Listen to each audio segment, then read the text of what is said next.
When I was 8 years old, my parents cruelly threw me out of the house. I wandered through the night until my aunt found me and took me in. It's a memory that haunts my quietest moments, a shadow that stretches long even after all these years. When I was 8 years old, my parents cruelly threw me out of the house. The words, sharp and cold, still echo in my mind, even though the exact phrases have blurred with time.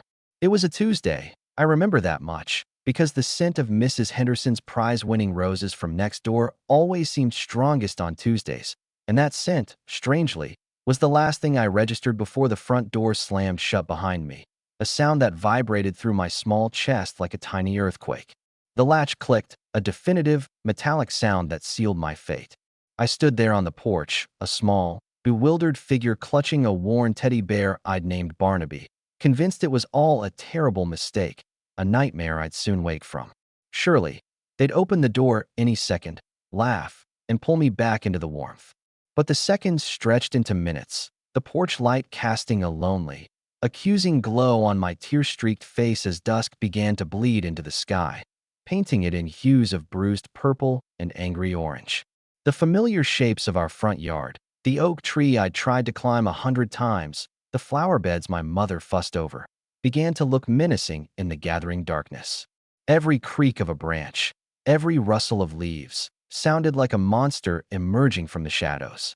I wandered through the night, a tiny ship lost in a vast, dark ocean. The streetlights were few and far between, and the moon played hide-and-seek behind a thick blanket of clouds.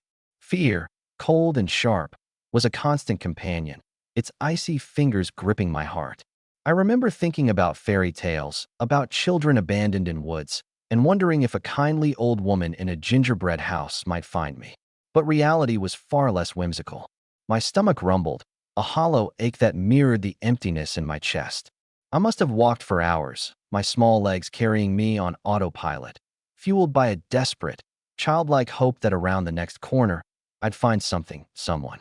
And then, just as my last reserves of strength were about to give out, just as I was about to collapse onto a damp park bench and surrender to the cold and despair, a car slowed beside me.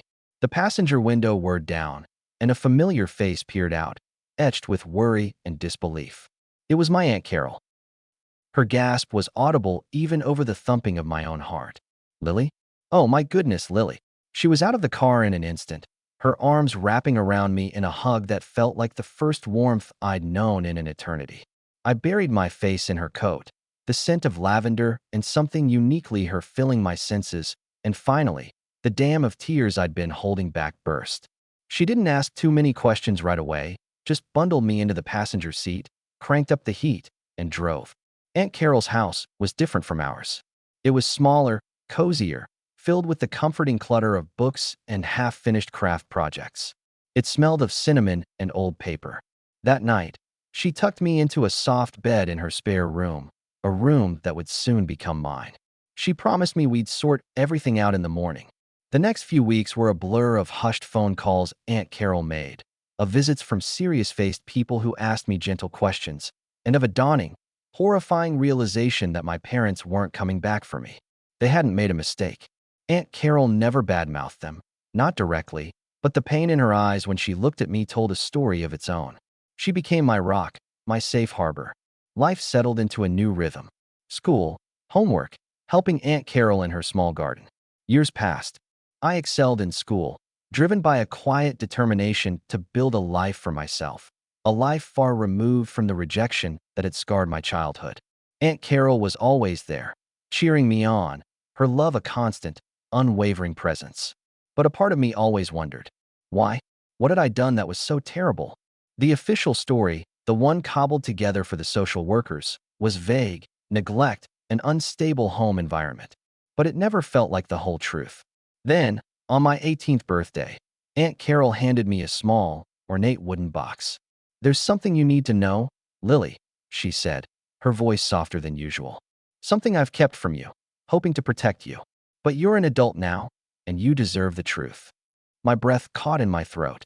Inside the box was a letter, not from my parents, but addressed to them, in an unfamiliar handwriting. And a photograph. A faded picture of a man and a woman I didn't recognize, holding a baby. Me. The letter, dated just weeks after my birth, was from a lawyer. It spoke of a closed adoption, of a young, scared couple who felt they couldn't provide for their child, and of a sum of money exchanged. My parents, the ones who had thrown me out, weren't my biological parents at all. They had adopted me, and the money, the letter hinted, had eventually run out, or perhaps their circumstances had changed, leading to their cruel act. But the twists didn't stop there. Aunt Carol then confessed that she wasn't my biological aunt either. She was, in fact, the younger sister of my biological mother.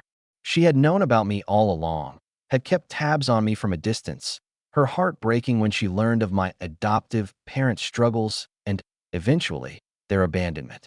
She had been searching for me that night, having heard whispers through a distant family grapevine that things had reached a breaking point.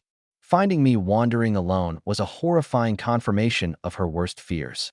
The people who had raised me, the ones I called mom and dad for 8 years, had essentially been paid to do so, and when the well ran dry, so did their affection. The cruelty was compounded by the deceit. My entire childhood, the foundation of my being, felt like a carefully constructed lie. Yet, amidst the shock and the fresh wave of pain, there was also a strange sense of clarity. The why that had haunted me for so long finally had an answer, albeit a complicated and heartbreaking one. And Aunt Carol, the woman who had taken me in, was not just an aunt by chance, but by a deep, familial connection, a sister's love reaching out to protect her niece. The story, however, had one more unbelievable turn. A few months later, armed with the information from the box, I decided to search for my biological parents. It wasn't about anger anymore, or even reunion, but about understanding the missing pieces of my own puzzle. My search led me to a small town a few states over, and to a modest house with a well-tended garden.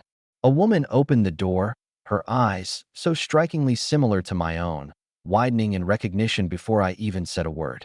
My biological mother. She told me about her youthful fears, the pressures she faced, the agonizing decision she and my biological father had made, believing they were giving me a better chance. And then she told me something that made the world tilt on its axis once more. My biological father. He had passed away a few years after I was born.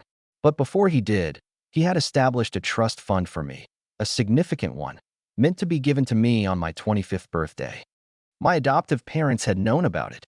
They had, it turned out, tried to access it prematurely, illegally, and when they failed, their resentment towards me, the child who represented a locked treasure chest, had festered, culminating in that terrible night. They hadn't just abandoned a child, they had abandoned a child they believed was keeping them from a fortune. The cruelty now had a new, grotesque layer of greed. Aunt Carol hadn't known about the trust fund. Her sister, my mother, had kept that detail private, perhaps out of shame or a desire to protect her from further complications. Finding out about this final piece of the puzzle was like walking out of a dense fog. The pain of the past didn't vanish, but it was no longer the all-consuming darkness it once was. I had answers. I had Aunt Carol, my true family. I had a future, one that I would build on my own terms, with the strength forged in an unimaginable childhood. And I had the knowledge that even in the face of such betrayal and abandonment, love, in its most unexpected forms, could find a way to shine through. The road ahead wouldn't be easy, but for the first time, it felt entirely my own.